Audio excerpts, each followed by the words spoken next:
পায়েস খেতে আমরা কম বেশি সবাই ভালোবাসি, আর সেটা যদি হয় খেজুর গুড়ের পায়েস, তাহলে তো আর কথাই হবে না।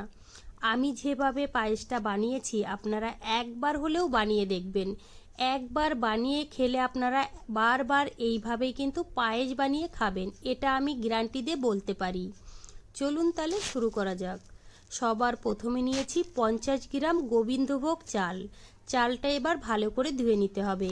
আমি কিন্তু এখানে দুবার করে ভালো করে ধুয়ে নিয়েছি। এবার আমি সাইডে সরিয়ে রাখবো। আর এই দিকে কিন্তু কড়াইয়ে আমি 1 লিটার দুধ গরম হতে বসিয়ে দিয়েছি। আমি কিন্তু এখানে 1 লিটার দুধের জন্য 50 গ্রাম চাল নিয়েছি। 2 লিটার দুধ নিলে কিন্তু অবশ্যই 100 গ্রাম চাল নিতে হবে। এবার কিন্তু দুধটা জাল করে ফুটিয়ে নিতে হবে।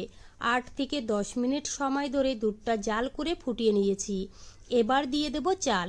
চালটা দিয়ে কিন্তু কন্টিনিউ নাড়াচাড়া করতে হবে, না হলে কিন্তু নিচের থেকে লেগে যাবে। দিয়ে দিলাম সামান্য একটু লবণ। মিষ্টি জিনিসে একটু লবণ দিলে খেতে কিন্তু ভালো লাগে।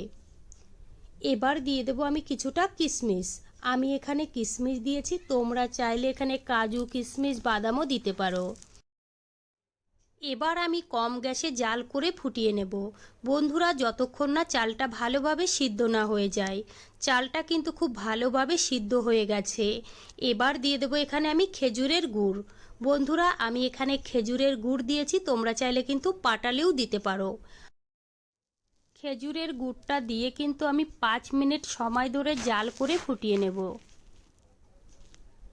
5 মিনিট হয়ে গেছে, দেখুন বন্ধুরা কালারটা ভীষণ ভালো হয়েছে। এর থেকে আর ঘন করা যাবে না। এবার আমি গ্যাস অফ করে নামিয়ে নেব। তারপরে কিন্তু একটা বাটির মধ্যে ঢেলে নিতে হবে। হালকা একটু ঠান্ডা করে নিয়েছি। উপর থেকে দিয়ে দেব একটু পিস্তা বাদাম। আমি এখানে পিস্তা বাদাম দিয়েছি, তোমরা চাইলে কিন্তু নাও দিতে পারো। দেখুন বন্ধুরা, দেখতে কতটা সুন্দর হয়েছে, আর খেতেও কিন্তু ভীষণ ভালো হয়েছিল।